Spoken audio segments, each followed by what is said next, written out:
até novembro, acho, até o início de novembro.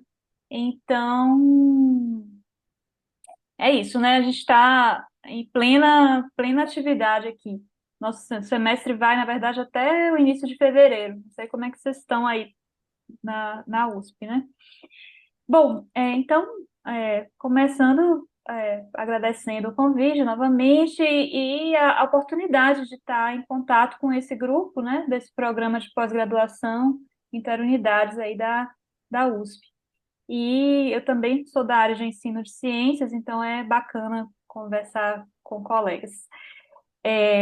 Eu coloquei como tema da fala, a ideia foi Povos Indígenas na UFMG, e o título eu propus aprendizagens, avanços e desafios da perspectiva intercultural em ações de ensino, pesquisa e extensão.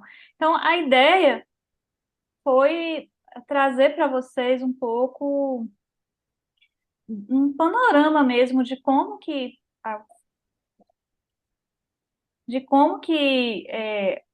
nós, né, estamos na UFMG, não só no curso de formação intercultural, mas em várias ações, nós temos aí ao longo dos anos aumentado a parceria, ampliado as ações, e é bastante. Eu gosto muito de falar sobre isso para divulgar isso e mostrar a relevância, né, desse movimento, não só na UFMG, mas em outras universidades. Aí eu me apresento de novo brevemente, mas já foi feita a apresentação pelo professor Marcelo, então parto para o tema mesmo. Então, a ideia da minha fala é trazer um pouco da presença dos povos indígenas na UFMG, dar a conhecer ao grupo, e com enfoque maior no curso de formação intercultural para educadores indígenas e na habilitação em Ciências da Vida e da Natureza, que é a habilitação na qual eu atuo mais diretamente, já que minha área é ensino de ciências e biologia, mas também falar de outras ações e programas que a gente tem na universidade e no final fazer um balanço, um breve balanço de avanços e desafios que nós podemos levantar alguns, né? Sempre aparece, a gente sempre pensa em outras coisas, mas eu pontuei alguns. Mas a ideia, então, trazer, né, falar um pouco sobre os povos indígenas, que no Brasil a gente pegou aqui esses dados, tem alguns dados do último censo, outros do anterior que ainda não estavam no último censo, mas a população, né, de 1,69 milhões, que seria 0,83% da população brasileira, apresentam cerca de 305 etnias. Então, quando nós falamos em povos indígenas e não índios, a gente quer dizer justamente que nós temos, né, diferentes povos com diferentes línguas, 274 línguas mapeadas aí. E a gente está na década dos povos indígenas agora, então está acontecendo uma enorme discussão relacionada a esse tema, e também vendo assim, se são mesmo 274, se tem outras, as línguas em resgate, né, e outros, como que estão as línguas indígenas nos diversos povos do Brasil.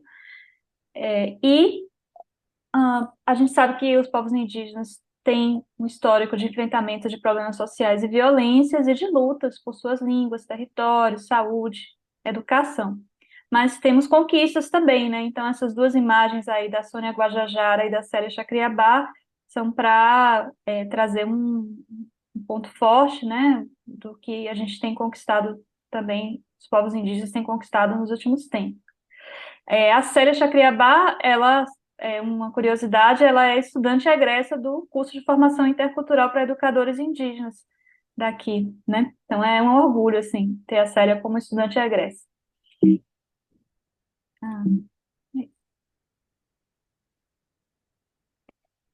E continuando, assim, para a gente pensar, falar de um curso de formação de professores, é importante trazer que a educação escolar indígena é um direito, né, está na Constituição, o direito à educação diferenciada. Também, né, a gente tem conquistas como a, o ensino da própria língua na educação escolar indígena, que é uma educação escolar bilíngue e intercultural, e o direito à organização curricular específica, incluindo conteúdos culturais, além da participação em programas específicos de formação de professores indígenas em universidades.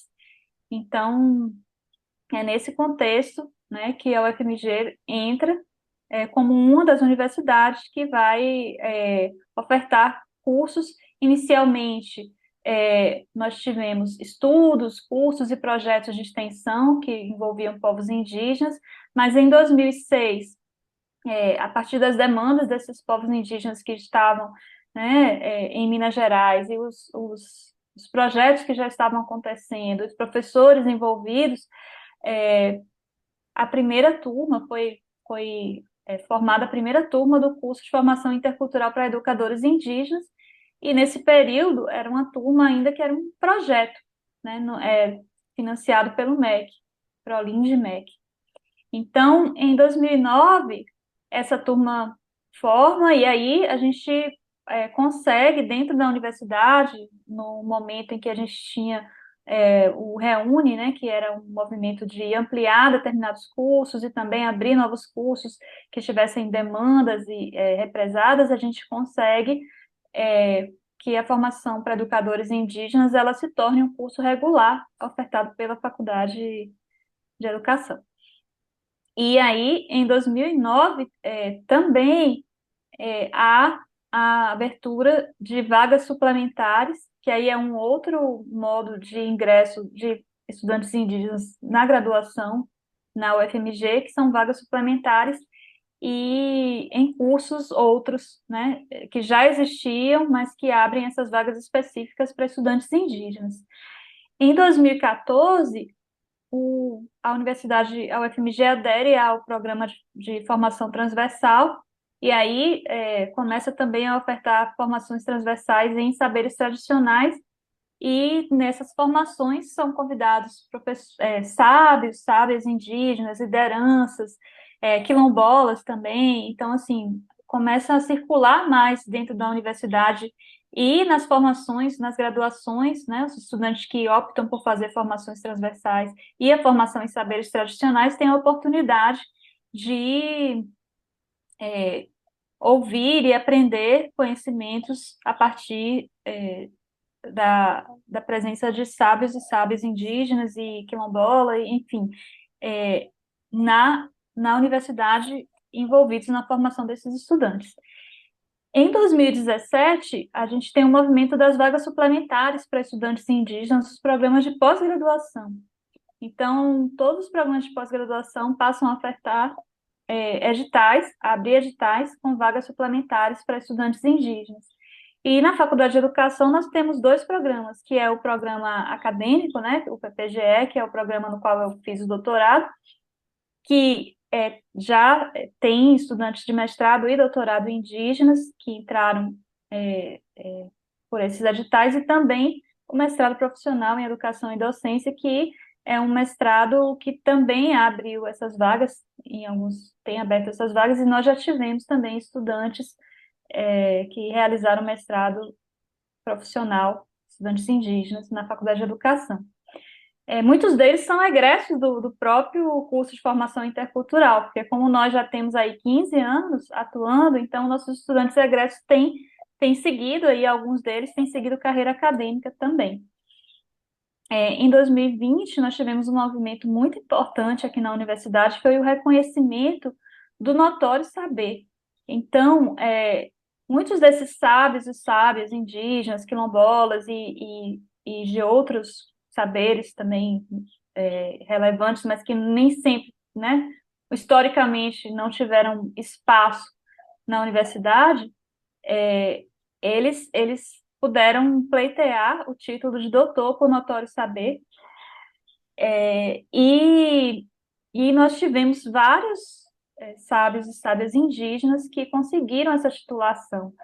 E aí foi interessante e importante porque, para além de a gente ter pessoas indígenas convidadas por professores, né, sábios e sábias convidados para atuarem nas disciplinas, nós passamos a ter também, né, o reconhecimento das pessoas que traziam e trazem esses saberes para a nossa universidade, com o doutoramento, por notório saber. Então, em 2024, agora, né, um movimento bem recente, nós conseguimos aí, pelo edital PAFOR da CAPES, a abertura de uma segunda graduação em licenciatura em Pedagogia Intercultural. Então, esse é um dos movimentos recentes. Mas nós temos, para além disso, uma diversidade de projetos de extensão acontecendo agora, né, e crescendo dentro da universidade que envolvem diferentes povos indígenas. Eu acho que, assim, essa linha do tempo não é que uma coisa veio depois da outra, mas movimentos que foram ampliando a presença dos povos indígenas na universidade. Então, colocando, né, um foco maior aí no curso de formação intercultural para educadores indígenas, eu acho importante apresentar para vocês.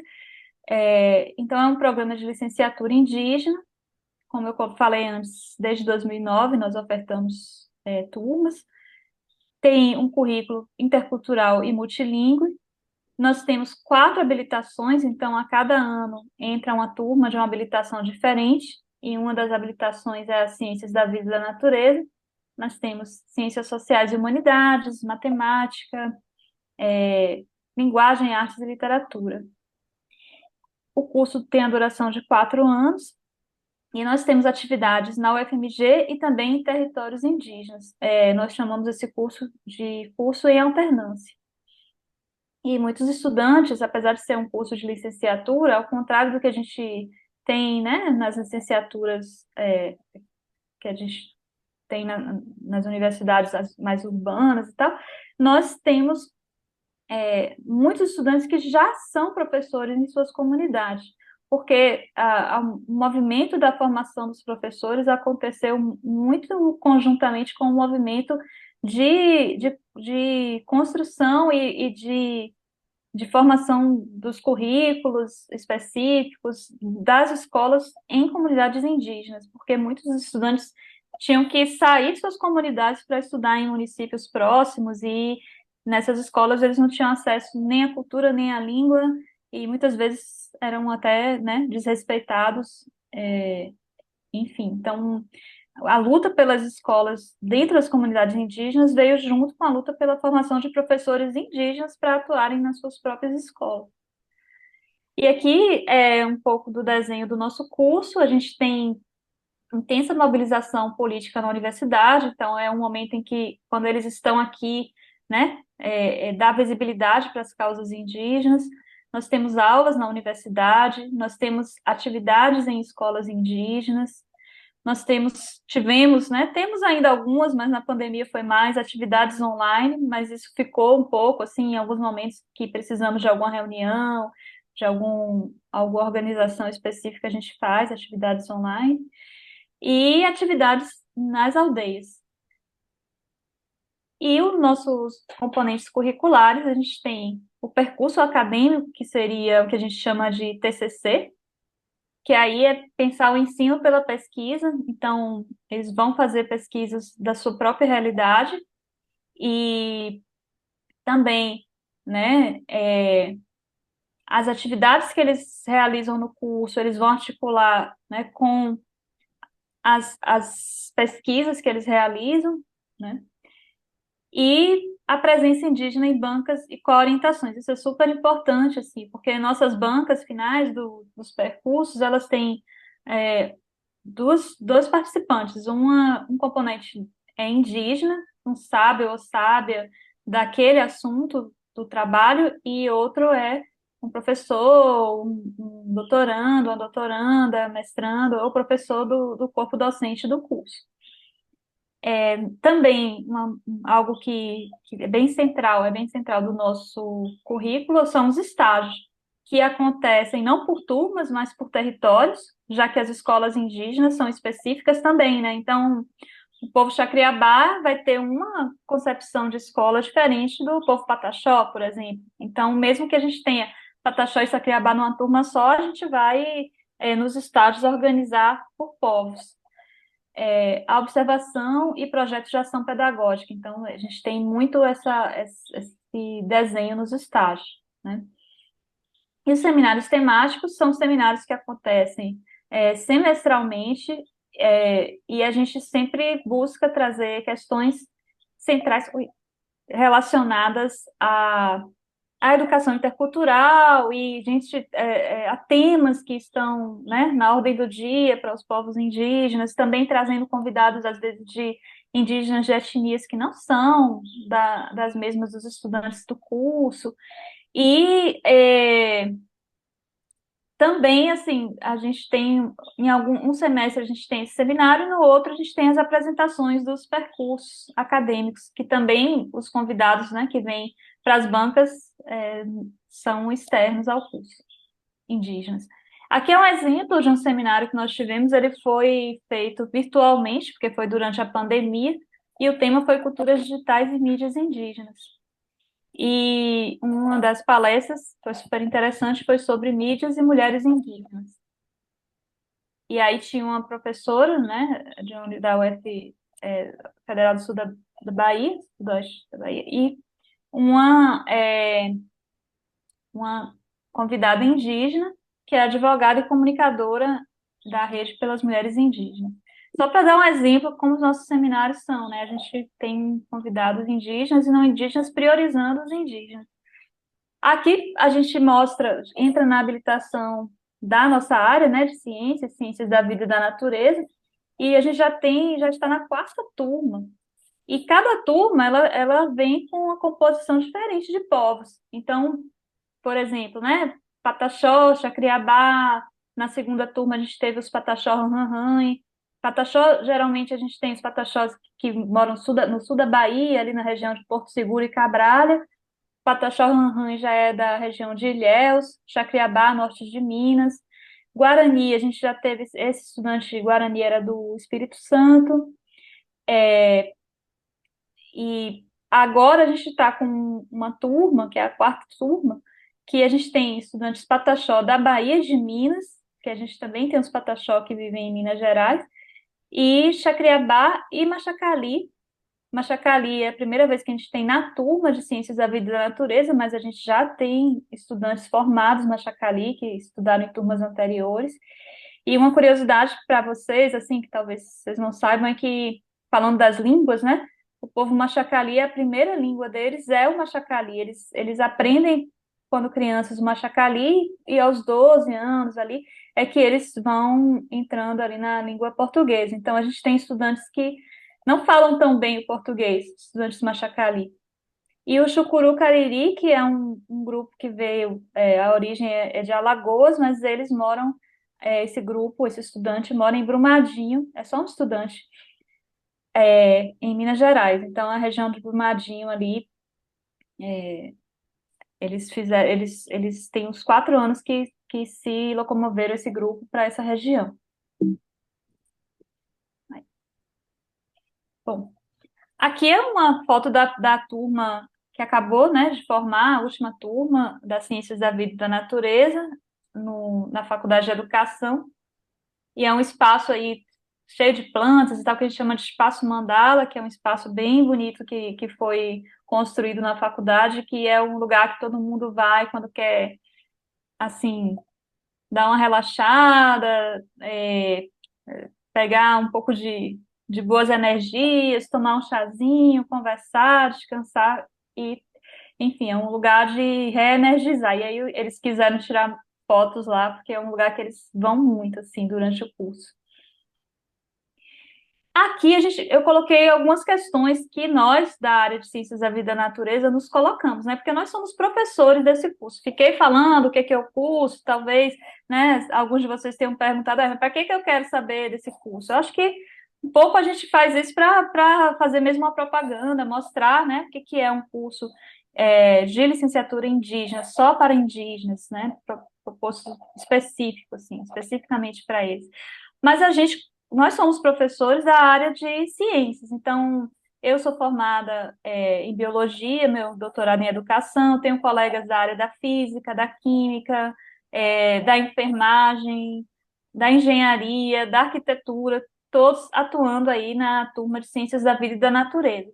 E ao longo desses anos e desse processo, nós vamos aprendendo juntos também como é que a gente faz, né? para construir esse currículo da formação de professores indígenas. Então, a gente vai se fazendo algumas questões. Uma delas é essa: como se conjugam na formação docente o direito à aprendizagem e o respeito à diversidade dos sujeitos implicados no processo educativo escolar.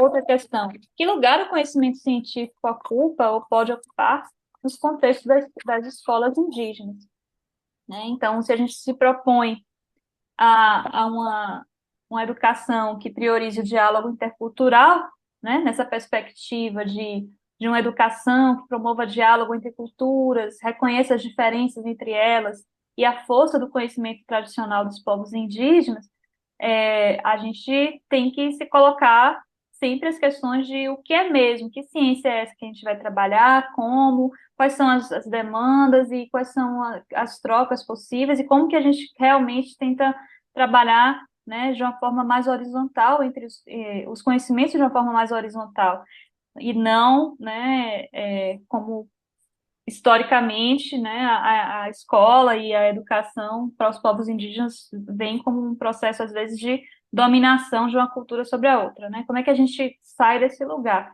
na formação de professores? E aí, de novo, um conceito que eu acho bem interessante de pensar em educação intercultural é a noção de estratégia para a expansão da capacidade das pessoas, de modo a reforçar a agência de grupos em vulnerabilidade social e alcançar uma sociedade mais justa. Então, mais justa. Então, assim, o que que os estudantes buscam na universidade, né? Talvez um pouco é o que eles falam, né? Um pé na aldeia e um pé no mundo. Então, eles querem manter suas ideias, sua cultura, é, seu modo de vida, mas também eles querem o pé no mundo para poder estabelecer diálogos que os fortaleçam em suas lutas e que os façam, né, os fortaleçam na busca aí por aquilo que eles consideram importante na sociedade para manter seu modo de vida, mas também realizar trocas ou seja, a ideia de não estar isolado, mas também não estar entregue a uma lógica de pensamento e produção e construção de modos de vida que vem de fora, né? Então, esse pé no mundo e pé na aldeia, eu acho que tem um pouco a ver com essa ideia também que nós trazemos aqui de como é que a gente faz para trabalhar, né, uma formação de professores, ciências, de modo a reforçar a agência dos grupos e não de impor algum tipo de modo de pensar ou de estar no mundo. E aí, um pouco do como trabalhamos. Aí nós, como professores, e a gente também tem bolsistas, estudantes de pós-graduação que recebem uma bolsa complementar, as bolsas das pesquisas, para trabalhar com a gente. Então, a gente tem estudantes de mestrado, de doutorado, que são essenciais, assim, se envolvem tanto com assim, o trabalho pedagógico junto com o nosso grupo, quanto também em outras ações, como que faz para apresentar esse universo da universidade e da vida do estudante universitário para os nossos estudantes. Então, eles, como estudantes também universitários, nos ajudam a ambientar os estudantes que chegam de outras localidades, né, é, é, às vezes sem conhecer nem mesmo o próprio campus, que é muito grande, a conhecer, transitar e se apropriar desse espaço que também é deles. E, enfim, a gente tem também, né, então, reuniões para planejar o que a gente vai fazer nas etapas intensivas e na aldeia e na universidade. A gente também, né, tenta articular as disciplinas. Hoje é até, inclusive, algo, a gente tem isso como uma proposição mesmo da universidade. É preciso articular ensino e extensão. Então, a gente tem muitos projetos de extensão relacionados aos povos indígenas, muitos deles, né, que nascem, inclusive, articulados ao próprio curso, como o Nascer Indígena, que vai discutir a questão dos partos e da violência, às vezes também da violência obstétrica que as mulheres sofrem quando vão para hospitais, o Morar Indígena, que é um projeto focado, né, proposto por professores da Faculdade de Arquitetura para discutir as moradias e estruturas, possibilidades de construir coletivamente estruturas que fortaleçam aí, né, as comunidades indígenas, por exemplo, uma escola num formato que realmente seja adequado às demandas do povo, né? Então, eles estarem envolvidos nessas construções e pensar a organização de suas comunidades nesse sentido também. E esse projeto Rami Terra Viva é um projeto que envolve povos Machacali, e muitos dos nossos estudantes Machacali estão participando, e é um pouco a ideia de reflorestar, de trazer, né, de novo aí a floresta para os territórios Machacali, já que eles conseguiram proteger, digamos, manter sua própria língua, mas eles perderam muito de território. Então, muitos deles vivem em fazendas, antigas fazendas, com pasto, com uma situação muito ruim ambiental. E também, assim, essa ideia da gente tá sempre fazendo trocas, assim, entre o que a gente tem nas aldeias, o que a gente tem na universidade, como que a gente, né, como que, por exemplo, às vezes a gente vai trabalhar temas como lixo, como é que é a dinâmica do lixo nas aldeias, como é que esse lixo é produzido, para onde é destinado, como é que ele se organiza, e como é que é o lixo em Belo Horizonte, né? Como é que ele é produzido, para onde que é destinado, como é que é essa história de aterro sanitário, funciona, não funciona, resolver o problema, né? E a gente trabalha muito com isso, com água, com lixo, a gente já teve uma diversidade de temas e sempre tentando, assim, fazer essa discussão de problemas diferentes, às vezes problemas relacionados a um mesmo tema, mas que têm diferentes impactos e diferentes soluções em diferentes contextos. E aí, algumas questões, né, que nós buscamos observar em nossa prática. Então, por exemplo, há uma adequação do planejamento às questões postas nos territórios indígenas? Há uma adequação às propostas em desenvolvimento nas escolas indígenas? Há espaço para conflitos? São esses conflitos vividos de forma construtiva? Porque nem sempre a gente vai chegar a consensos, né, nas nossas discussões, nas nossas é, discussões sobre ciência, por exemplo. Há espaço para investigar e a ação dos estudantes sobre as realidades vividas. Então, esse espaço para investigação, tá, a gente tenta trazer muito nos trabalhos deles de percurso, para que eles realmente investiguem e ajam, né, essas pesquisas deles têm um impacto nas suas comunidades. Estamos construindo uma convivência dos grupos culturais distintos, de maneira a promover intercâmbios e enriquecer a cultura de diferentes povos indígenas, porque a interculturalidade não se dá só entre nós, professores e bolsistas, né, que moramos em Belo Horizonte, e os estudantes indígenas, mas entre os próprios estudantes, porque eles vivem, né, são de diferentes etnias, vivem em lugares diferentes, têm línguas, rituais, é, proposições para a escola, enfim, diferentes, desafios, às vezes existem causas comuns, mas existem também questões, problemas específicos de cada povo. Então, como é que eles aprendem uns com os outros? Como é que acontece esse tipo de intercâmbio? Enfim, isso também nos interessa. E é interessante, por exemplo, a gente já teve uma situação, num momento em que a gente só tinha um estudante machacali no curso. Foi logo, foi uma turma da matemática, já formou, já tem um tempinho. Foi o primeiro, assim, que conseguiu entrar no curso. E aí a gente tem momentos de rituais que eles fazem semanalmente, assim, no início da semana, por exemplo, na segunda-feira, 8 horas da manhã, eles reúnem um espaço da universidade, da faculdade, e eles trazem cantos, danças, cada grupo apresenta um pouco, dos seus cantos. E, e é um momento de fortalecimento do grupo. E aí, como ele estava, né, sozinho, então outros estudantes de outras etnias iam tocar o maracá, fazer companhia, e ele cantava e tal.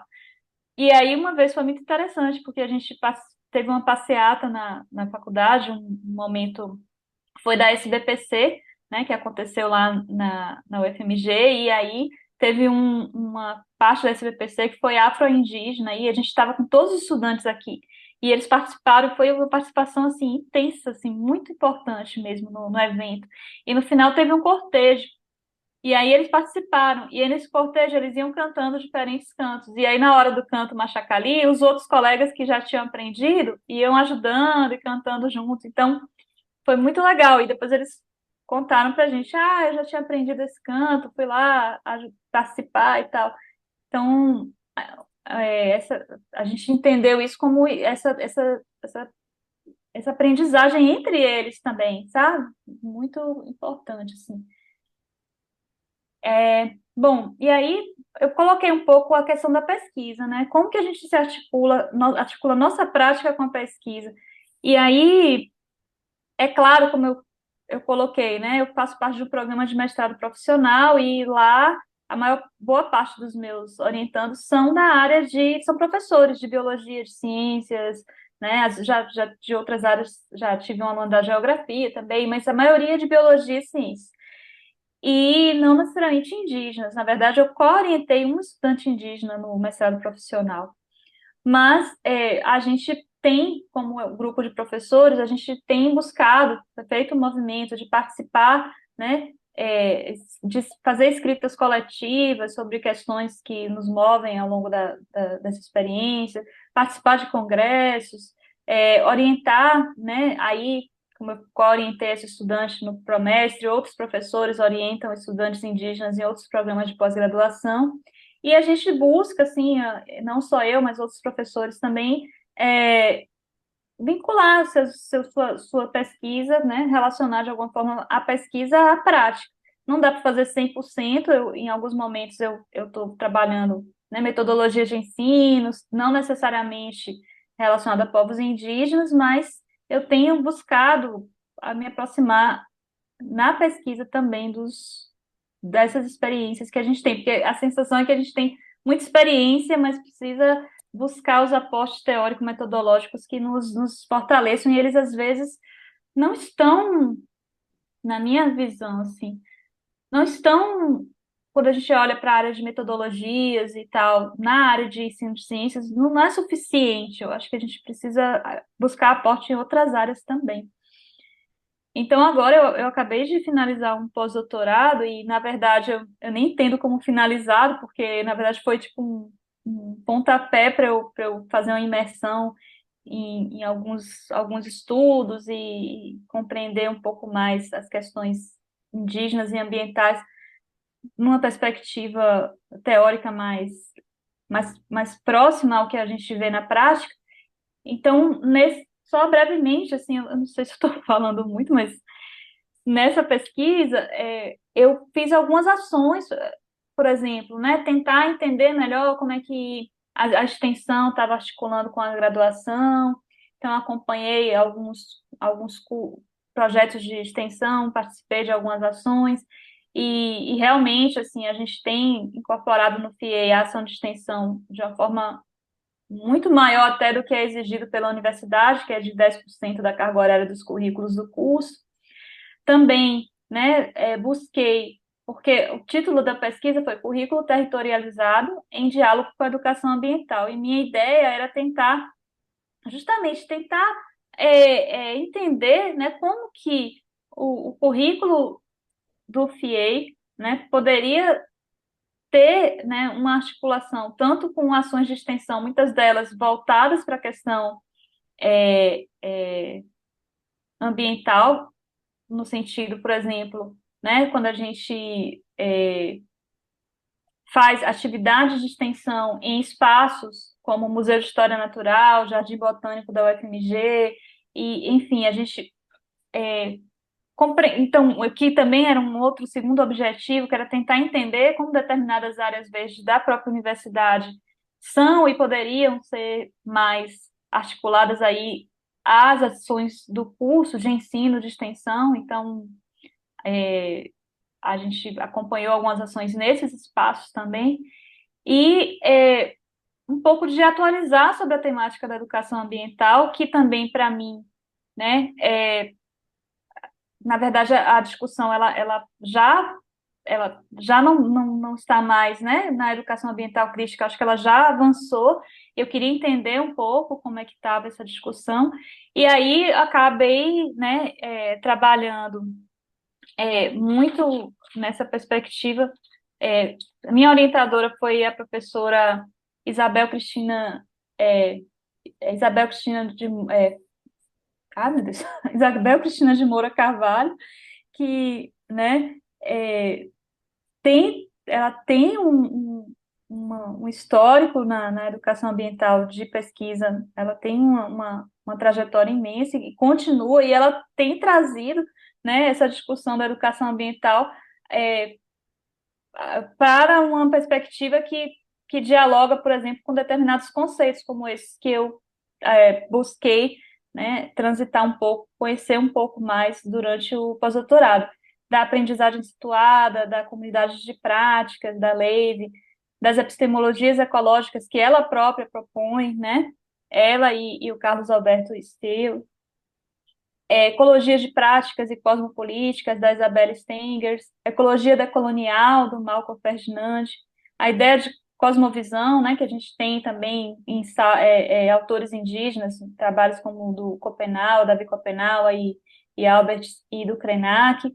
Então, assim, eu acho que essa imersão na discussão da educação ambiental, tentando buscar interlocução com alguns autores mais da área da educação, antropologia enfim, tem sido bem promissor, assim, e a gente está tentando construir, né, um trabalho e buscando aprofundar a discussão, não só, não do como trabalhar a educação ambiental com povos indígenas, mas do que a educação ambiental pode aprender com os povos indígenas. Então, é nessa perspectiva que a gente tem é, pensado e buscado construir aí alguns argumentos.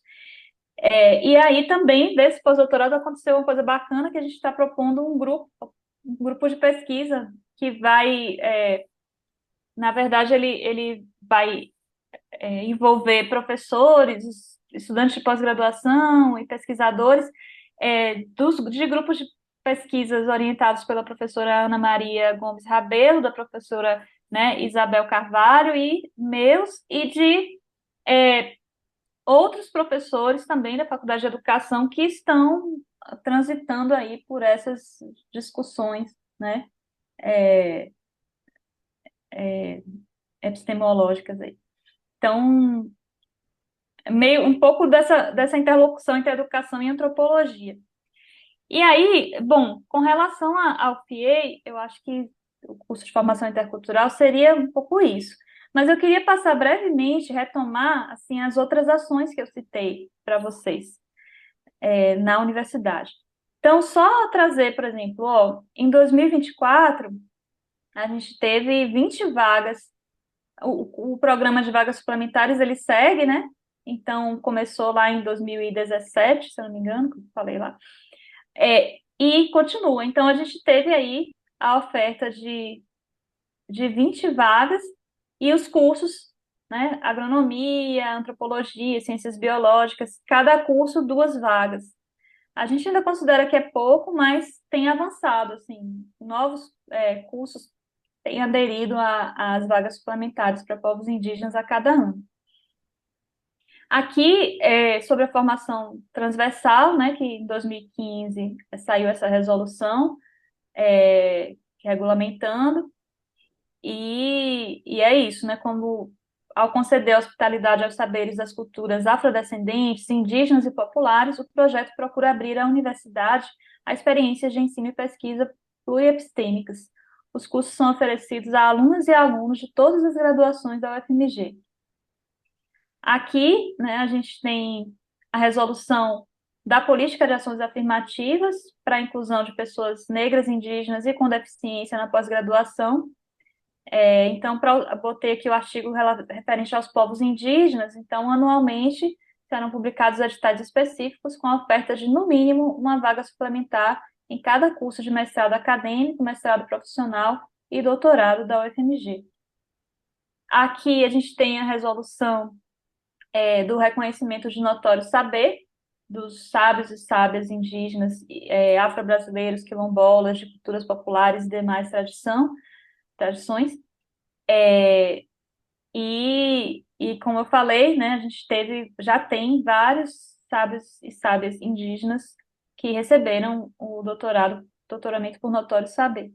E aqui eu vou mostrar alguns deles para vocês.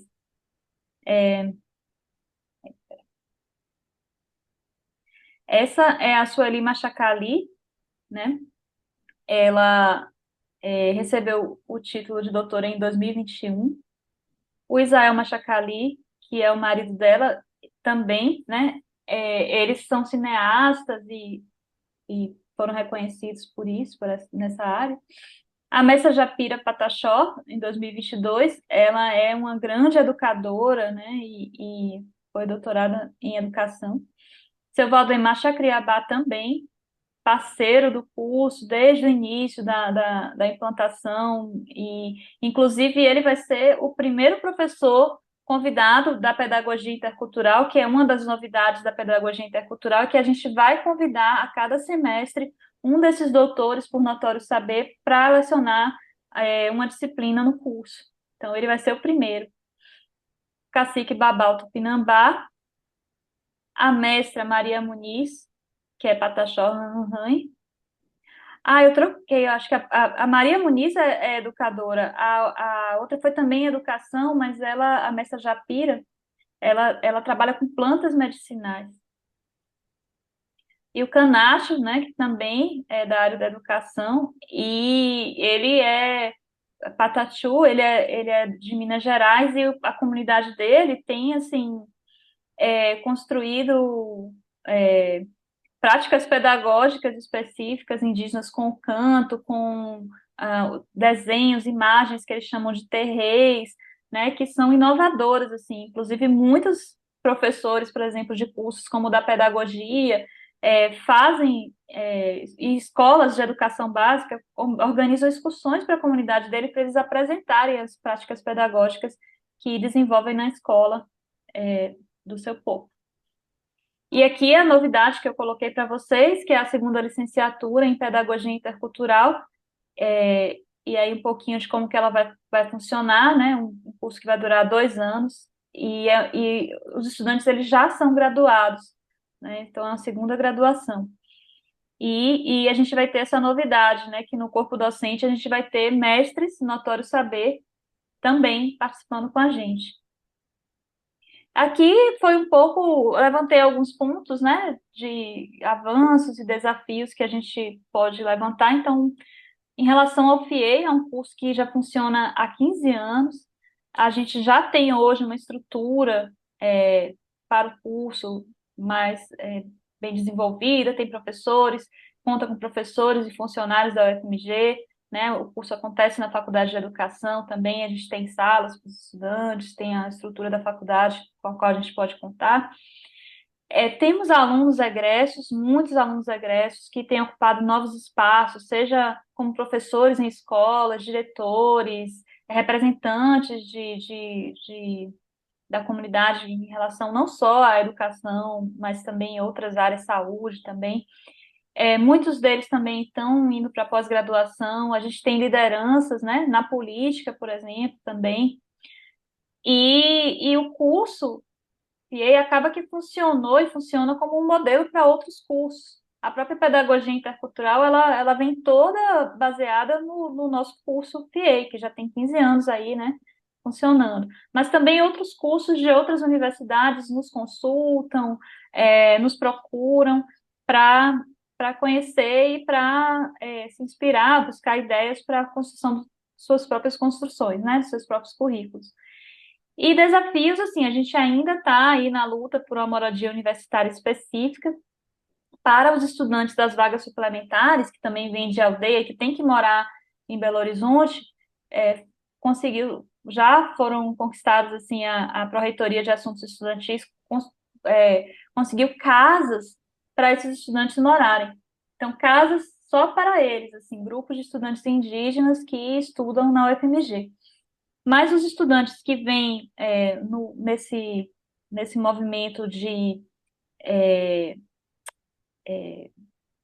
tempos aqui, tempos na comunidade, a moradia universitária não comporta, porque além dela já estar cheia, já ter uma fila de estudantes em geral, né, demandando, a ideia é que o estudante more durante o período inteiro, né? Durante todo o semestre, e a gente teria que ser temporadas. Então, para isso, a gente não tem um espaço ainda organizado.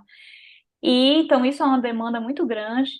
E a necessidade também, né, dos recursos, porque a gente sabe que um curso que é, né, em alternância, ele demanda mais recursos do que determinados cursos presenciais, já que demanda deslocamentos dos estudantes para cá, dos professores para as comunidades, e isso, né, demanda recursos específicos, e às vezes a gente tem algumas dificuldades com relação a isso. E aqui eu peguei uma fala, né, da nossa pró-reitora de assuntos estudantis, que é a Alicínia Correia, e eu gostei muito dessa fala, porque ela traz uma coisa que os estudantes falam muito, assim, né? Era está numa reportagem da própria UFMG que fala sobre o ato que destacou a importância do reconhecimento da universidade como, segundo os participantes, território indígena. Foi em 2022. E ela coloca: ainda há muito o que se fazer no âmbito institucional para que a UFMG se consolide como território indígena. É muito bom poder falar em reflorestar a universidade. Nunca deixamos de ser terra, floresta e planeta.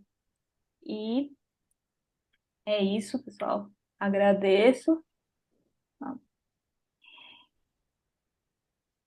e fico à disposição aí para perguntas, comentários. Joia.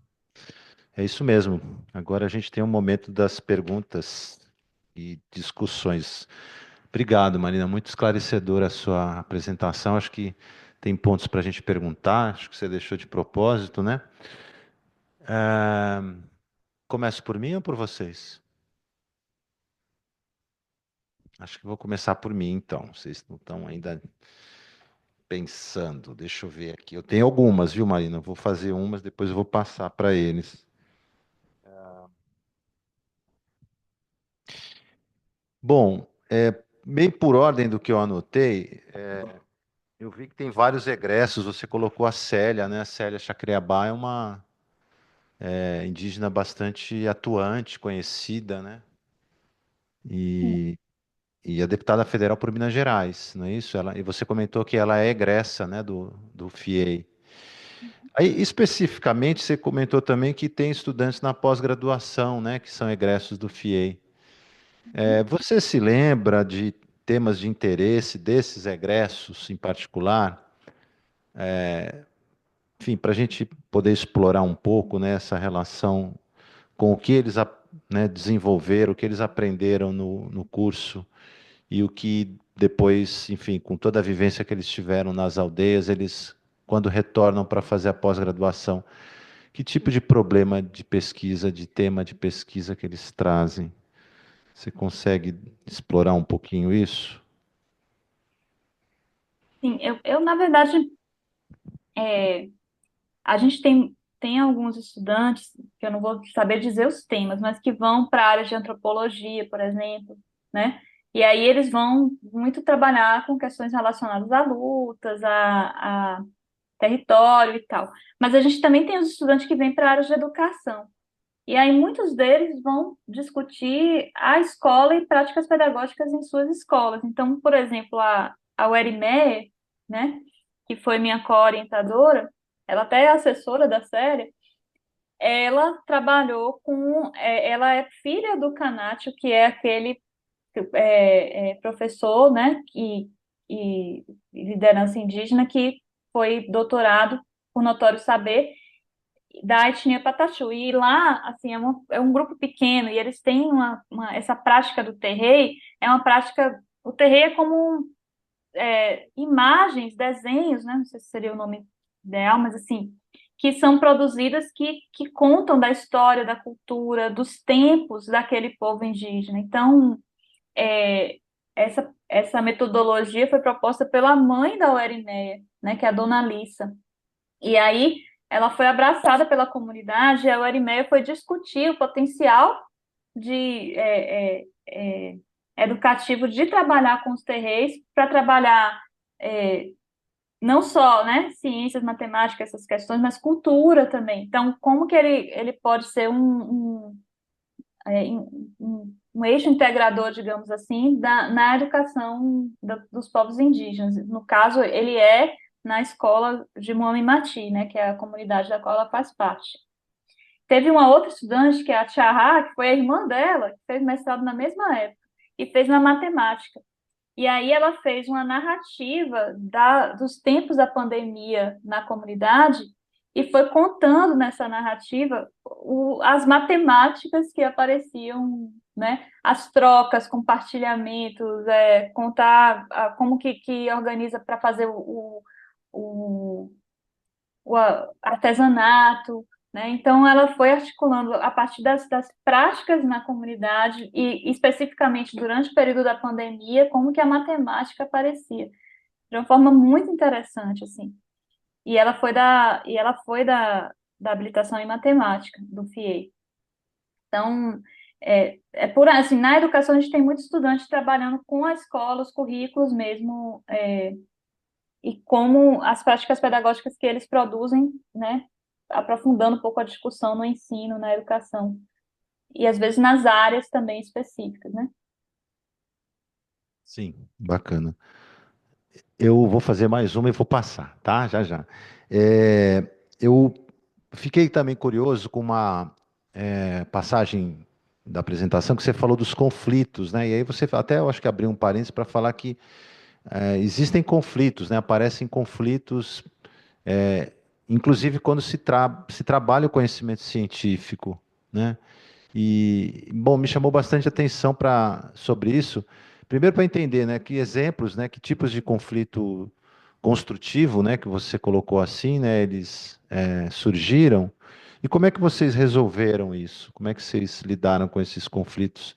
Do ponto de vista mesmo, né, do ensino ali, da aprendizagem nas situações de formação.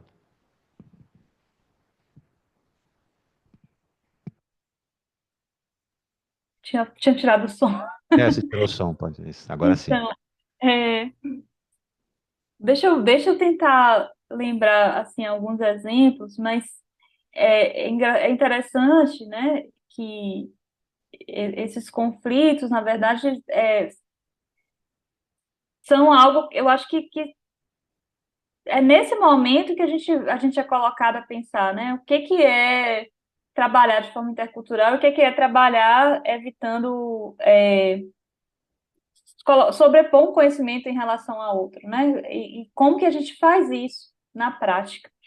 Então, por exemplo, deixa eu, por exemplo, trabalhando com uma turma, né? Vou falar alguns exemplos assim de diferentes exemplos de conflitos. Trabalhando com a turma e a gente falando sobre plantas e plantas medicinais e como é que faz, né, para saber se uma planta é medicinal e tal. E aí a gente conversando, e era uma aula que tinham vários professores, a gente às vezes junta todo mundo na turma e faz umas conversas assim. E, e aí a gente conversando, não, tudo bem, a gente vai tentando fazer uma diferença entre a ciência e o conhecimento mais empírico, né, da experiência. Na ciência você, às vezes, né, pode partir da experiência ou não, mas assim, na ciência você vai buscar se determinada planta tem determinado princípio ativo, vai fazer os estudos, vai tentar ver a dosagem, vai tentar ver para que que serve e tal. E na prática, o que que seria o conhecimento prático? A, a sua avó tomava esse chá, a sua bisavó, as pessoas tinham esse costume na comunidade, viam que isso fazia bem, que as pessoas melhoram, isso vai sendo aprendido, né, na oralidade e tal, e chega uma hora que isso vira um conhecimento daquele povo. E aí a gente estava achando que beleza, resolveu, né? Uma coisa mais empírica, uma coisa mais. Pode até partir disso, né? Vai lá na comunidade que usa essa folha e vai tentar. Mas aí, um estudante levantou e falou assim: não, não é bem assim. Porque meu pajé tem plantas que ele escolhe para você. Como é que é isso? Ele vai olhar para você, ele vai ver como é que você tá, seu espiritual, seu espiritual, e vai decidir qual é a melhor planta para você. Não é assim que todo mundo usou, entendeu? E aí? Isso aí não é um conhecimento, é uma forma de pensar. E aí, quando a gente vai nas rezadeiras também, né, esses conhecimentos tradicionais, não é só assim, pegou ali, essa planta serve para isso, essa planta serve para aquilo. Às vezes, onde ela nasce, que hora do dia você vai colher, como que você vai usar, vai depender também do tipo de problema que a pessoa tem e de quem é a pessoa, como é que ela tá, e a parte espiritual, como é que a gente fala isso na ciência? A gente não vai falar. E aí é isso. É outra forma, é outra verdade, é outra forma de falar de plantas que curam. Sim, aí nesse sentido, deixa eu ver se compreendi. É, basicamente, vamos fazer uma justa posição dessas formas de acessar o conhecimento. Não se busca porque o conflito, né, me parece assim, às vezes a gente tem muito isso na ciência, né? Quer dizer, o conflito entre posições para se chegar num consenso ou se chegar numa outra síntese, né? No caso, não se trata disso, né? Vocês admitem uma forma, outra forma e tratam as duas como viáveis. Porque são conhecimentos, vários conhecimentos colocados em um. Só que naquele momento a gente estava com a palavra e a gente estava trazendo da visão nossa, né? A ciência ocidental, ou é empírico, ou teve um estudo controlado, científico, não era nenhum dos dois. Era outro conhecimento, era outro saber que tão relevante quanto. Então a gente, qual que é o conflito? Talvez o conflito, em alguns momentos há conflito, o conflito talvez ela chegar e falar, não, não é assim, né? Não é assim, não é desse jeito. Também tem esse jeito, né? E aí a gente, como é que faz com isso? Aí essas teorias todas que eu estava falando, que eu estou estudando agora, então eu acho que vão me ajudar a interpretar um pouco isso. Por exemplo, a Isabelle Stengers, né? Quando ela fala da ecologia de práticas, ela vai trazer isso aqui, né? A necessidade de que nenhuma prática seja definida como qualquer outra, ou seja, nenhuma não existe, são diferentes práticas, diferentes formas de estar no mundo, diferentes formas de entender e lidar com as coisas. E aí eu tava revendo os conceitos, assim, que é coisa para a gente aprofundar, né, gente?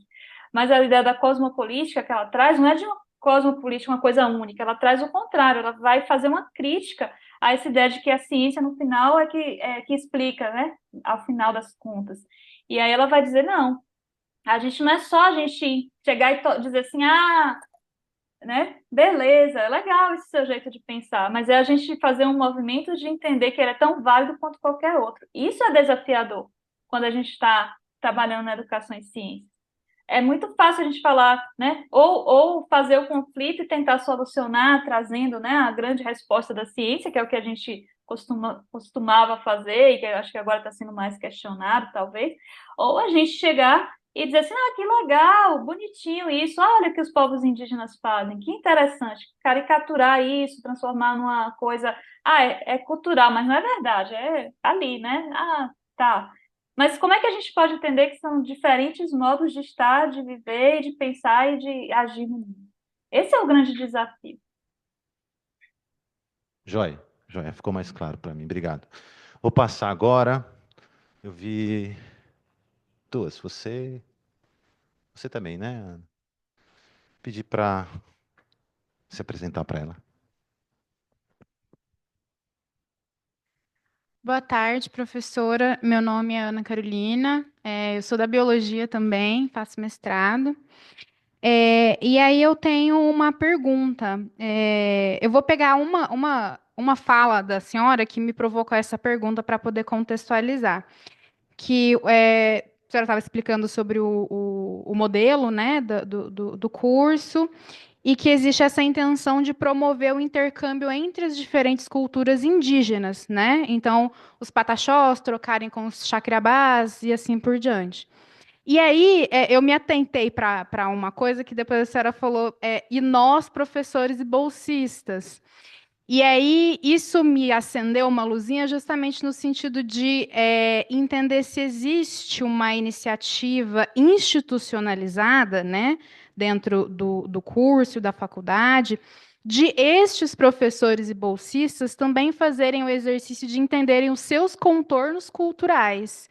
Porque senão a gente pode cair numa lógica, né, que já é uma discussão relativamente antiga na educação para as relações étnico-raciais, de alterizar só o outro ao outro, e a gente é o universal. Então, só o Chacreabá tem cultura, só o Pataxó tem cultura, e as pessoas que estão na posição de professoras, bolsistas, etc., não têm cultura, né, não têm os seus contornos. E eu acho que esse exercício seria necessário de ser feito em todos os cursos de licenciatura, mas eu acho que num curso de formação intercultural para educadores indígenas, isso me parece incontornável. Assim, eu gostaria muito de ouvir uma resposta positiva sua, dizendo, não, a gente tem esse espaço, sim, para que os professores possam fazer isso, né?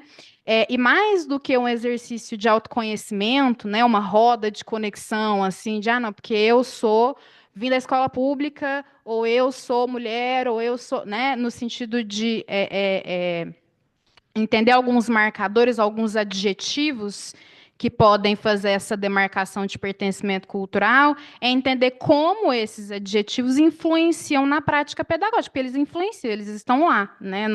As pessoas não são universais. Então, é isso. Eu gostaria de saber se existe esse espaço ou se existe essa sensibilização, né, entre os professores para poder fazer esse endereçamento cultural de si próprio, né? Olha, eu faço isso porque a minha cultura permite que eu faça, né? Eu tenho tal prática, eu falo de tal jeito, eu visto de tal jeito, eu ensino de tal jeito, acho tal coisa importante, porque eu tenho este pertencimento cultural. Não é simples, não estou aqui de forma alguma tentando dizer que isso é uma coisa simples, mas acho que é incontornável. É isso, muito obrigada. Obrigada por sua pergunta. É muito bacana, assim. Você foi falando, a primeira coisa que eu lembrei foi uma vez que eu assisti uma palestra da Nilma Lino Gomes, e que ela falava isso, né? A gente fica falando assim, a diversidade dos estudantes, vamos olhar para a diversidade de sala de aula, e a gente não olha para a gente, que a gente também faz parte dela, né? Nós também somos diversos, nós também fazemos parte disso. Então, eu acho que é super importante. E, bom, assim, uma iniciativa institucional, o que seria essa iniciativa institucional, né? Mas, na verdade, assim, o que eu posso dizer, pensando de uma forma mais institucional, é que acaba que os professores e estudantes de pós-graduação que atuam no curso, acaba que a gente vira um grupo, né? Assim, o tempo todo a gente tem um colegiado, a gente tem, né, talvez institucional, o colegiado seja um lugar e o ai, gente, como é o nome? Núcleo docente estruturante também, que é um lugar que a gente não só resolve, né, no colegiado os problemas, os pepinos que acontecem no caminhar da coisa, mas também faz discussões assim sobre, por exemplo, a gente está querendo falar é, é, em língua, né, a diversidade das línguas. Como é que a gente trabalha para realmente não deixar que as línguas apareçam? Porque a gente dá aula em português. Então, por exemplo, a gente começa a questionar a nossa prática e a se questionar também. Talvez esse questionamento assim tão dos nossos contornos culturais, eles apareçam um pouco nesses lugares, né? Na hora em que a gente, por exemplo, vai planejar ações ou quando a gente fica rígido num calendário e aí tem um movimento indígena no meio e aí a gente tem que pensar por que que a gente tem essa ideia de calendário e por que que outras ideias de calendário não podem acontecer. Mas eu fico pensando assim, você está falando de uma coisa mais individual, assim, mais né, individual no sentido assim, não só assim, quem é não indígena, quem é indígena, mas eu, Marina, né, sou produto aí das minhas experiências culturais, das minhas experiências de vida, como é que eu cheguei ali, o que é que eu, né? Essa reflexão, eu não sei se a gente acaba que permeia nossas ações, sim, mas não sei se seria institucionalizado, assim. Mas acho que a sensibilização ela vai acontecendo, sim. Acho que todo mundo que passa pelo curso, quem fica, é quem está aberto a isso, sabe? A gente começa as coisas, vou falar exemplos simples, assim, muito simples em relação a mim. Uma vez eu fui para o território Chacriabá, né, que é no norte de Minas, perto de uma cidade chamada São João das Missões. E quando eu cheguei lá, eu a gente teve aula de manhã na escola e depois aí o pessoal saiu para almoçar. E aí um estudante falou para mim: "Ah, professora, eu não vou voltar não de tarde porque vai chover, né? Eu não vou poder voltar." A primeira coisa que eu parei, falei: "Ué, você é feito de açúcar?" E assim, não, ele falou: "Não, eu moro na Aldeia Prata." Continuou sendo. E aí depois eu descobri que, primeiro, todo mundo lá anda de moto. E a Aldeia Prata é um morro, tem um morro gigantesco de barro, assim, e quando chove vira uma lama. Ninguém sobe, ninguém desce. Então, assim, até essa discussão, né, para mim, assim, ah, uai, desculpa, né, essa coisa de chuva, choveu, não fui. Se bem que agora aqui, né, gente, a chuva, vocês devem tá a par, né, mas hoje a chuva tá complicada, tá impedindo mesmo a gente de fazer coisas, mas essas questões, assim, e também é, a nós como grupo das ciências também, assim, da gente, é, não sei, entender que às vezes as lógicas de o que é uma aula, do que é o que é, né, organizar um tempo, os tempos, por exemplo, assim, às vezes a gente fala e espera a resposta rápida das pessoas e eles demoram de responder, eles têm um tempo diferente. Às vezes você faz uma pergunta e fica um silêncio assim na turma. E aí, de repente, aí começa um a falar, aí o outro fala, aí também o tempo de terminar, a gente espera assim que responda e acabou. E aí fala 20 minutos, e é muito mal, não é educado você interromper a pessoa que está falando uma ideia. Então, isso para mim também me incomodava assim no começo, porque meu tempo era diferente, sabe? Então, eu comecei a tentar entender que o jeito o tempo é para mim numa dinâmica de sala de aula é diferente. A gente fala que varia, né, de turma para turma, mas assim, por que que me incomodava, né? Então eu comecei a ter esse tipo de reflexão, assim, mas eu acho que isso tem relação, né, com nossos contornos culturais. O que que foi escolarização para mim? O que que é ser estudante? O que que é ser professor? O que que é ser estudante numa cidade que hoje, quando chove, você não consegue fazer nada, mas há uns tempos atrás dava para fazer, né? O que que é, enfim, e, e são várias coisas o tempo todo, assim, que a gente vai vendo que determinadas às vezes irritações, determinados incômodos, determinada sem jeito, como é que eu faço nessa situação, ela vem do jeito como eu vivo e vivi na minha construção do que é, né? Até do que é ser professor, do que é, porque a gente constrói isso a partir das nossas experiências. Não sei se te responde, Ana Carolina. Eu sei que você está falando de uma coisa mais profunda, talvez ainda. Mas são reflexões que a gente vai fazendo, às vezes individualmente, às vezes em conversas com alguns grupos com os quais a gente trabalha mais de perto, mas assim, institucional, quando a gente pensa num colegiado em que a gente tem lideranças indígenas que nos ajudam a resolver os problemas e a ver o problema de outra forma, eu acho que acaba que aparece um pouco também, porque para a gente o problema vem numa visão de problema que vem construída de uma escolarização que é outra, né? Então, aparece, mas não sei se é exatamente do jeito que você me perguntou. Não sei se eu te respondi. Tá bom? Tá satisfeita? Joia. Olá, boa tarde, professora. Meu nome é Luísa, sou aluna do mestrado aqui do programa também.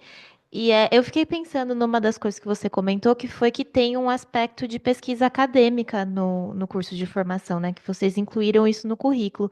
E que um dos objetivos de incluir isso no currículo era de aumentar a participação indígena nas bancas de avaliação e nas orientações e tudo mais. E aí eu queria saber se você já tem visto, depois de 15 anos aí, de 15 turma, se você já tem visto realmente uma ampliação disso e se tem alguma outra ação que tem sido feita para aumentar essa participação também. Mas você fala, essa participação dos estudantes nas bancas, ou seja, em outros âmbitos, você fala Dos egressos, né? Porque olha só, uma das coisas que a gente trata quando a gente traz a pesquisa como um eixo central para o curso, é primeiro, assim, que a ideia é que eles saem das suas comunidades e vêm para cá para retornar alguma coisa para a comunidade. Então, é muito diferente, assim, também da lógica que a gente tem mais individualista quando a gente ingressa numa faculdade, né? No contexto mais urbano. A gente vem, que também tem seu mérito, né? A gente vem para crescer, para buscar uma melhoria na vida, atuar numa coisa que a gente acha importante até para a sociedade, mas é mais individualizado. Quando a gente vai, né, numa perspectiva de povos, de grupos que estão, né, tentando o tempo todo se fortalecer e manter sua cultura e suas formas de viver, isso é essencial. Então, esse percurso, essa pesquisa, ela traz um pouco essa ideia de você fazer uma imersão em questões que são relevantes na sua comunidade e articular com conhecimentos que você está tendo acesso na universidade e refletir sobre isso e buscar, às vezes, populações e tal. Uma das coisas é essa, né, da gente dar o retorno. Outra coisa é a da formação do pesquisador indígena. Então, será que só indígena pode pesquisar sobre indígena? Não é isso que a gente está defendendo, mas que sim, a autoria da pesquisa, o indígena ser autor de pesquisa sobre povos indígenas é muito importante. Isso tem se fortalecido, né, ao longo do tempo. E eu acho que esse trabalho contribui, né, esse trabalho no curso contribui para fortalecer esse olhar do pesquisar a sua própria realidade, do articular, não só na comunidade, mas também às vezes tem pesquisas que vão falar sobre questões que também podem ser, né, ampliadas para outros povos, enfim. A questão dos egressos, assim, a gente tem, é interessante porque a gente, não só no curso, né, mas a gente no curso tem essa preocupação de não só preocupação, porque na verdade eu acho que o curso a pessoa, ele envolve os estudantes, mas envolve as comunidades, e envolve as pessoas que passaram pelo curso, na verdade elas seguem com a gente, seja lá na comunidade, né? Às vezes nem está oficialmente, mas está ali auxiliando o estudante como é que funciona o curso, auxiliando no trabalho do percurso. Já tivemos co-orientadores indígenas também, temos, né, atualmente, que são estudantes egressos que co-orientam mesmo, assim, ajudam a gente a orientar o estudante que está lá na comunidade. É muito importante isso, né? E muitos desses egressos, além da questão da pesquisa, que eu acho que é importante, né, de irem para pós-graduação e tal, mas também eles assumem papéis de liderança na comunidade no sentido de, por exemplo, ajudar a escrever um projeto que eles querem para, né, algum edital que abre para, não sei, por exemplo, por exemplo, grupos que trabalham com agricultura familiar, um edital que abre para fomentar aí a agricultura familiar. Muitos deles entram e escrevem esses projetos. Então, assim,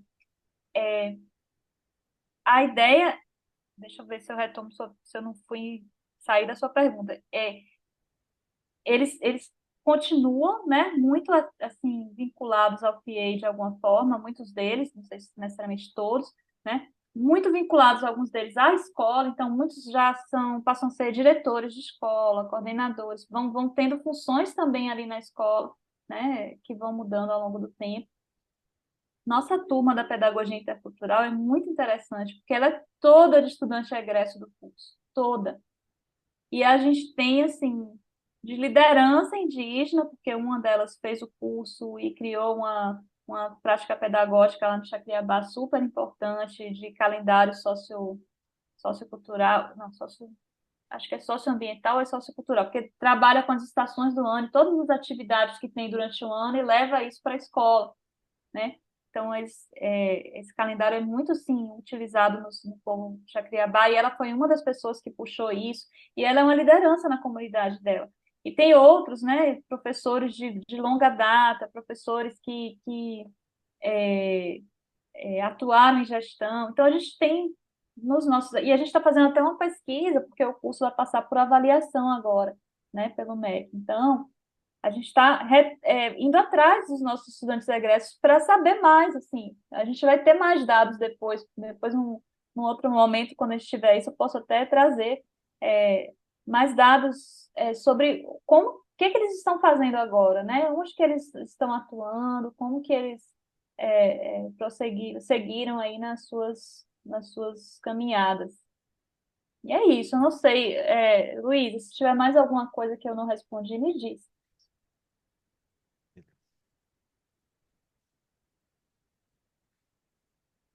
Oi, eu sou a Mônica, eu também sou estudante de mestrado aqui do curso. E, na verdade, eu queria mais uma pergunta por curiosidade. Você falou dos doutores e mestres reconhecidos por conhecimentos notórios. Eu queria saber quem que vocês, o grupo que foi atrás dessas pessoas, essas pessoas vieram com essa demanda, como é que foi esse, não sei, esse diálogo, talvez? E se a faculdade se preocupa em talvez trazer essas pessoas como professores contratados, ou isso talvez não seja nenhuma demanda deles, se isso é uma demanda da faculdade, é isso.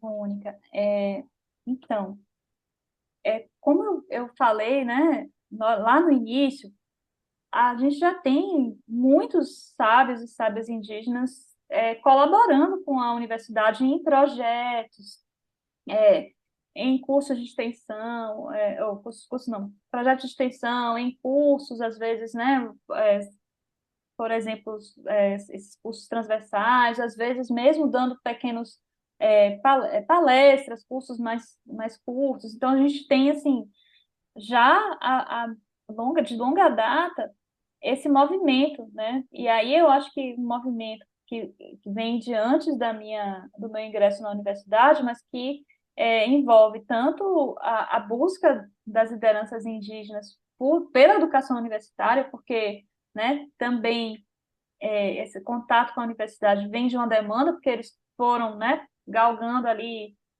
inicialmente, muitos povos de Minas mesmo, os estudantes faziam Fundamental 1 ali, tinham que sair da cidade para fazer o 2, aí foram conquistando as escolas nas comunidades, foram conquistando os cursos de magistério, formação de professores, né? E aí vai chegando o momento em que o curso mesmo da graduação passa a ser uma demanda, inclusive porque tem, né, uma expectativa desses professores serem concursados em algum momento, e para fazer os concursos eles precisam ter a graduação. E aí, desses movimentos todos, então, né, tanto de professores engajados que dialogavam com alguns povos e faziam, né, atividades em parceria, quanto também de lideranças indígenas que foram se aproximando da universidade com a demanda de uma da entrada mesmo dos povos indígenas na universidade, nos cursos de graduação, isso foi crescendo. Então, assim, o que foi acontecendo, né, é que, por exemplo, os saberes transversais, com os estudos, muita liderança, já dão aulas, né? Eles vêm convidados, professores, mas eles lecionam disciplinas. Basicamente, o professor convida, assim, no diário, apresenta, e quem leciona é a liderança, entende? Então, assim, quem quis vir, né? Ou quem chamou, eu acho que isso aí foi uma construção de parcerias, de diálogos, e também, ao mesmo tempo que acho que interessa mais a universidade a presença deles do que eles, eu penso, né? Porque a gente ganha muito mais com isso, porque amplia ali a diversidade de conhecimentos em diálogo ali no nosso meio acadêmico. Mas eu acho que isso foi uma construção coletiva. Mas aí, até chegar no notório saber, eu acho que chega um momento que fala assim, mas espera aí, a gente tem os conhecimentos circulando, mas e os sábios vindo toda hora aqui e tal, mas e o reconhecimento desses sábios, né? Talvez isso tenha sido foi uma pergunta interessante. Eu vou até conversar um pouco com meus colegas que estavam mais à frente desse movimento, assim. Mas eu acho que talvez e talvez não, com certeza, para os povos dos quais esses sábios e sábias fazem parte, eles já são reconhecidos há muito tempo, né? Há muito tempo por seus saberes, isso aí não tem dúvida. Eu acho que foi um movimento da universidade de dar nome e dar mérito a essas pessoas que vêm, né, e compartilham seus conhecimentos com a gente. Então, assim, eu acho que mais a universidade se mobilizou para criar esse reconhecimento do que as comunidades, mas é óbvio que isso impactou positivamente, que as pessoas, né, e eu acho que isso é uma coisa importante da gente pensar. Porque eu colocar aqui uma frase de um sábio indígena e dizer, isso aqui foi um sábio indígena que falou, olha que interessante. A gente fica com o saber e não olha para o sábio. E eu acho que a gente tem que reconhecer os sujeitos, as pessoas e o que elas nos ensinam. Então, eu acho que foi um movimento de reconhecimento mesmo. Mas eu entendo que essas pessoas já são totalmente reconhecidas em suas comunidades, independente de qualquer título que a academia coloque, né? Mesmo assim, eu acho que foi um movimento muito importante para a academia, né, parar de chamar de convidado e passar a considerar como professor. Agora a gente vai ter professor contratado, tá? Esse projeto da pedagogia intercultural, ela prevê bolsas para os professores e a gente não precisa ter só professor do quadro, pode ser professor convidado ou notório saber, né, que não seja do quadro docente da universidade. E o professor Valdemar Chacriabá, ele estará com a gente nesse papel. É o primeiro momento na Faculdade de Educação que a gente realmente tem essa experiência. Joia. A gente tem mais uma pergunta de estudante, pelo menos, né? E antes de eu passar, eu gostaria de fazer uma outra pergunta que eu deixei também, que tem a ver com a sua pesquisa de pós-doutorado. Eu acho que articula um pouco ela, assim, eu acho que você trouxe, aliás, até o tema do artigo, não sei se já você pode dar algum spoiler para a gente, né, se é o título mesmo, mas eu achei genial o que a educação ambiental pode aprender com os povos indígenas. E me ocorreu que você comentou também um pouco antes, na sua exposição, a experiência extensionista de vocês, e que ela tem sido bastante intensa, né, com o FIEI. Então, eu fiquei, né, pensando aqui alto, você chegou a explorar experiências dessas extensionistas no FIEI na sua pesquisa de pós-doutorado, ou isso tem chegado aos poucos, né? Quer dizer, como que, eu formulei mais ou menos assim, esse currículo em extensão da UFMG, ele tem um potencial para transformar a educação ambiental na própria universidade, através dessa experiência do FIEI? Não sei se ficou claro, Marina. Ó, deixa eu começar pelo artigo, né? O artigo ainda está assim, foi por isso que eu falei, continua, eu ainda não fechei, mas eu já tenho assim duas coisas interessantes que eu quero articular. Uma, na verdade, eu tive uma orientanda de mestrado, ela não é indígena, ela é professora da rede municipal daqui, né? E ela tentou trabalhar, deixa eu até ver aqui, para eu falar certinho,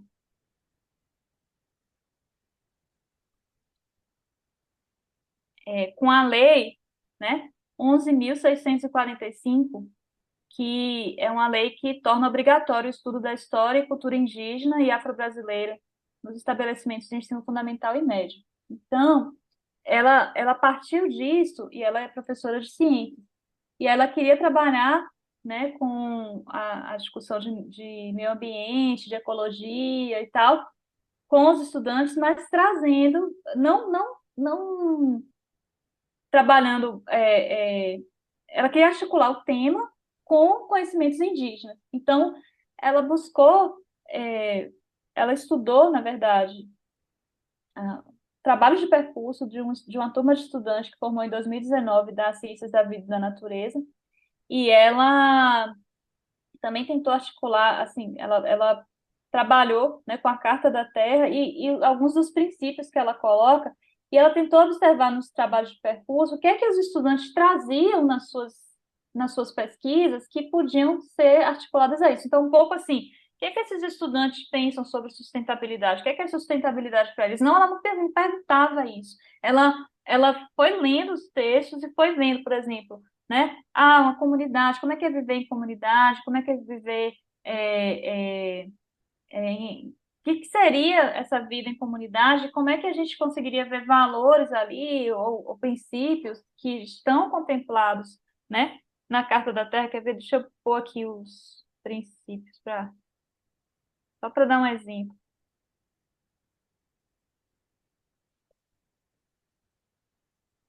Por exemplo, né?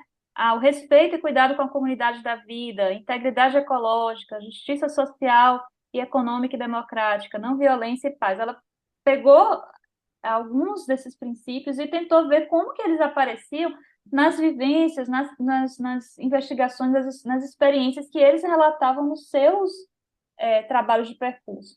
E a partir daí, também a partir de estudo de teóricos indígenas, trabalhando com essa temática ambiental, ela construiu uma proposta para trabalhar na escola dela.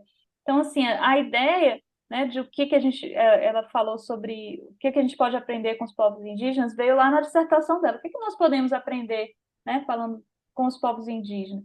E, e um tanto de coisa que eles trazem. Então, assim, a ideia é a gente tentar ouvir, né, e trazer autores indígenas, não só esses autores dos percursos, mas autores indígenas da atualidade, nessas discussões ambientais, o que eles têm a nos dizer, como é que é a discussão deles com relação às questões ambientais, que muitas vezes que não dá para a gente dizer, né, que é o que minha orientadora falava assim, a gente não pode falar em educação ambiental, mas a gente tem que falar em cosmovisões que esses povos indígenas trazem sobre o ambiente, sobre as relações no ambiente com o ambiente. Então, assim, é nessa perspectiva, e aí esse trabalho já tem um tanto de situações, sabe? Então, eu estou querendo já convidei essa minha aluna para, junto com minha orientadora e comigo, a gente construir e trazer algumas é, desses conhecimentos que eles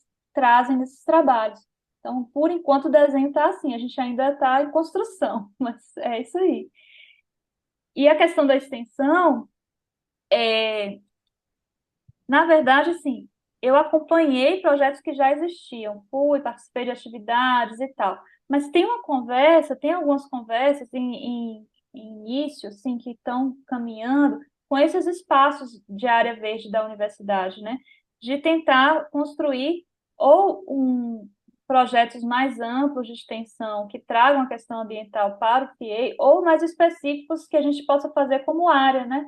Como área das ciências da vida e da natureza, para começar esse movimento da extensão articulada a áreas verdes da universidade. Então, muito nessa perspectiva de quais são os problemas que a gente enfrenta aqui, quais são os problemas lá, e como que a gente pode pensar em soluções, não necessariamente únicas, né, mas que a gente possa buscar contribuições de lá e de cá para solucionar os problemas e as questões que a gente enfrenta. Então, assim, é nessa perspectiva.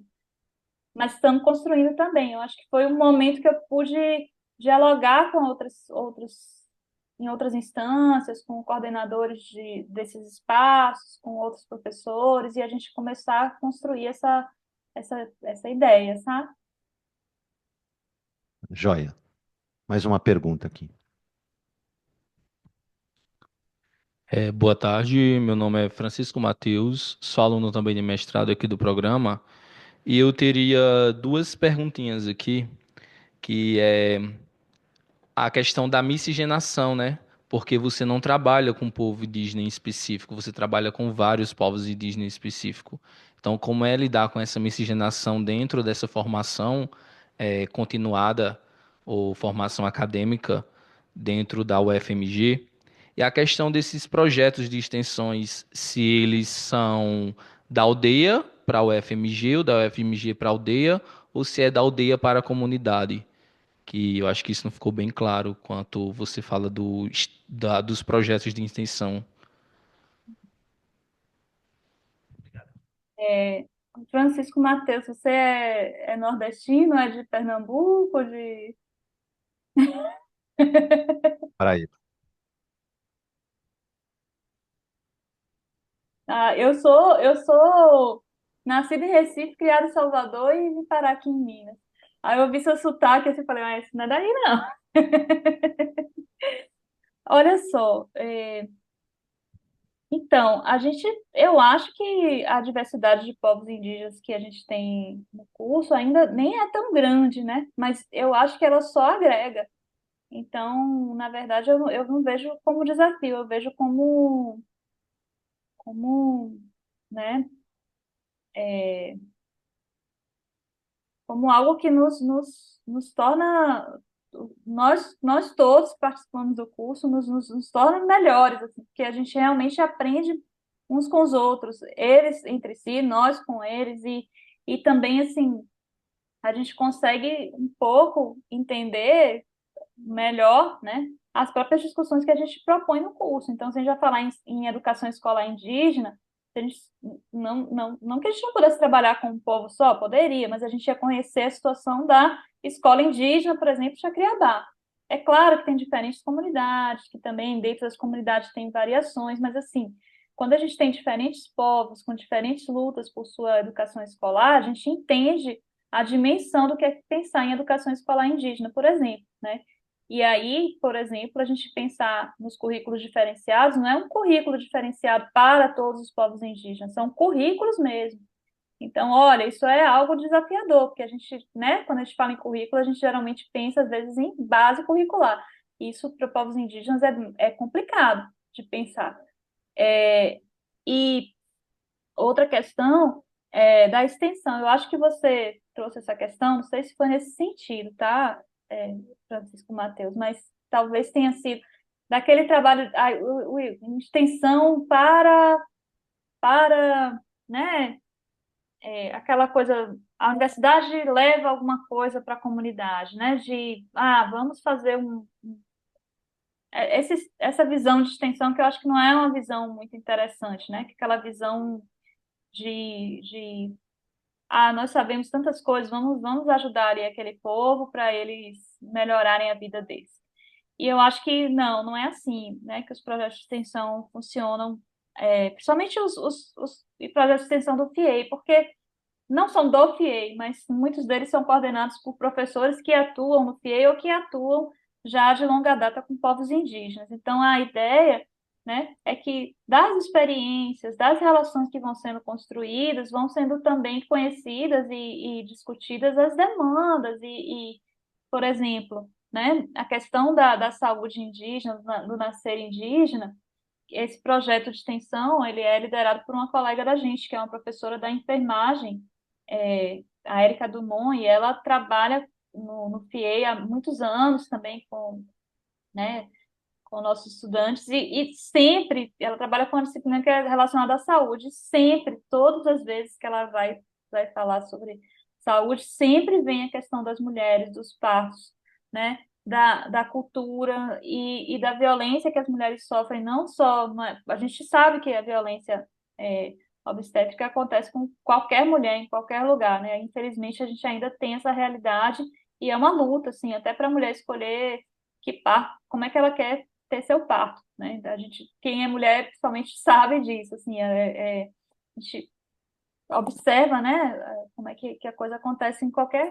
Mas não quando a gente fala em comunidades como comunidades indígenas, que tem também a questão, né, de quando vai para o hospital, tem às vezes uma comida que ela come quando ganha neném específica, um jeito de tratar do neném quando ele nasce, um canto, acompanhamento de alguma parteira para estar lá junto. Tem muitas especificidades culturais, muitos aspectos que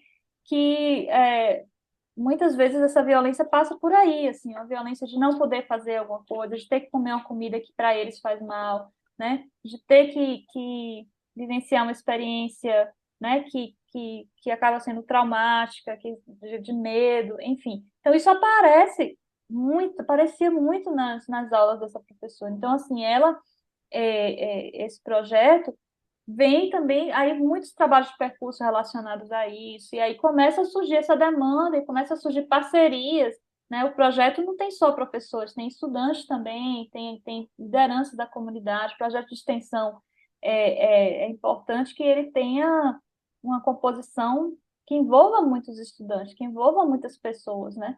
Para que ele seja uma construção coletiva. Então, assim, eu vejo, né, os projetos de extensão, os Machacali, esse projeto Rama em Terra Viva, tem uma professora também do FIE que está atuando nesse projeto.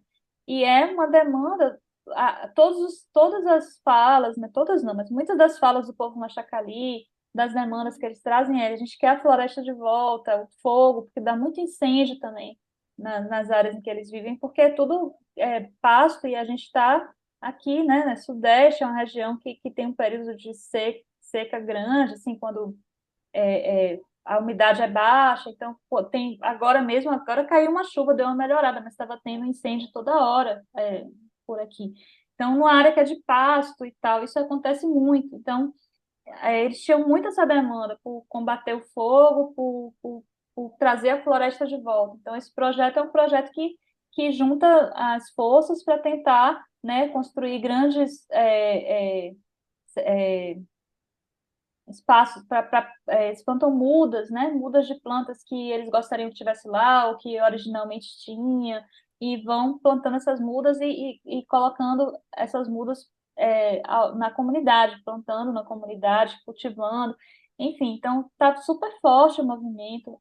E também fizeram uma discussão sobre o fogo, de como combater o fogo, fizeram uma casa para colocar os instrumentos, né, que eles precisam para combater o fogo e para também prevenir na escola. Então, toda uma ação na escola de como né, esses fogo que às vezes a pessoa coloca para queimar um lixo e tal, tomar cuidado, porque isso pode virar um incêndio na região e tal. Então, é bem coletivo, assim, eu vejo os projetos de extensão que estão articulados com o FIEI, né? O Morar Indígena ficou muito forte quando, por exemplo, teve um incêndio numa escola Chacriabá. Um incêndio, e foi um incêndio que não se sabe como foi, né? Mas que tem a suspeita de que tenha sido criminoso. E a escola acabou, e aí para reconstruir essa escola. Então foi todo um movimento, porque eles não queriam simplesmente pedir uma nova escola para vir nos moldes, né, de sempre. Eles queriam uma escola que estivesse adequada às atividades que eles realizam lá, às ações e tal. Então aí articularam com esse projeto e aí os professores envolvidos com as lideranças da comunidade e a comunidade foram discutir o que era essa escola que eles queriam construir, como que seria, né, qual seria a demanda financeira para construir o que eles queriam construir, é, onde, quais seriam os espaços. Então, todo esse passo a passo foi sendo construído coletivamente, articulado a esse projeto. Então, são várias ações, né? Mas, por exemplo, um projeto de extensão que chega numa comunidade indígena e fala, aqui não tem banheiro, vamos botar um monte de banheiro químico para melhorar a vida deles. Isso não é um projeto de extensão interessante, né? Porque ninguém não se conversa sobre qual é a realidade daquela comunidade, como é que se faria para limpar esses banheiros, se eles utilizam banheiro assim, como é que funciona. Então, você trazer algo que você considera bom e colocar em um lugar como uma ação de extensão e dizer que é isso aí, não funciona, né? Não funciona. Vai ficar lá os banheiros tudo abandonado, sujo e às vezes, né, talvez ninguém utilize, inclusive. Então, essas questões, assim, para se pensar a extensão são muito importantes mesmo. Ok. Eu acho que pelo tempo que a gente ficou, né, quase 50 minutos te perguntando depois da apresentação, mostra que o pessoal está bem interessado. Eu quero te agradecer novamente pela sua gentileza de ceder teu tempo, né? A gente sabe que você está aí no trabalho na alternância na universidade, no tempo universidade.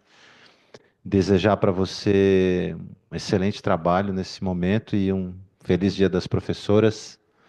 E muito obrigado, Marina. Espero que a gente possa contar com você em outros momentos aqui também. Vamos lá agora? Eu que agradeço, gente. E foi um prazer, e é sempre bom compartilhar essas experiências e achei bacana as perguntas e as considerações de vocês, assim, porque eu acho que mostra que a gente tem um pensamento muito próximo, né? Eu acho que são todas perguntas que vão ao encontro, assim, da gente pensar o que que é mesmo a gente pensar numa educação intercultural, a gente tratar, né, pensar na diversidade como nós fazendo parte disso também, né, e eu acho que quando a gente pega a situação de povos indígenas, às vezes em alguns públicos eu fico pensando, meu Deus, a pessoa vai dizer, nossa, quanto detalhe, eu nem trabalho com povos indígenas, mas eu acho que é interessante quando a gente pega uma situação que parece, assim, ser bem diferente, mas depois a gente olha para as nossas escolas, a gente olha para os nossos estudantes, né? E com esse olhar mais atento, a gente vai ver que a diversidade está em todo lugar. E como disse, né, a colega, foi quem que disse? Foi a Ana Carolina, eu acho, está inclusive em nós. Então, muito obrigada. Agradecemos. Até a próxima vez, Marina. Um abraço, viu? Tudo de bom para você aí. Tchau, gente. Até Obrigada. mais. Valeu.